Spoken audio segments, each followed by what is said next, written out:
Today, we will be learning a K-pop dance tutorial for beginners. The first step is to find a spacious area where you can move freely without any obstacles. Make sure to wear comfortable clothing and shoes that allow you to dance easily. The dance we will be learning is a popular K-pop song that has a catchy and upbeat rhythm. Start by watching the music video or live performance to familiarize yourself with the choreography.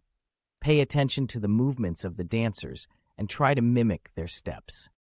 Begin by practicing the basic steps of the dance routine, focusing on your posture and timing. It is important to keep your body relaxed and fluid while dancing. Remember to smile and have fun while learning the dance. Break down the choreography into smaller sections and practice each part until you feel comfortable with the movements.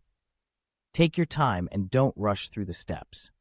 It is okay to make mistakes as long as you keep practicing and improving. Once you have mastered the dance routine, try dancing along to the music to enhance your performance. Keep practicing regularly to maintain your skills and improve your dance technique. With dedication and perseverance, you will be able to dance like a K-pop star in no time.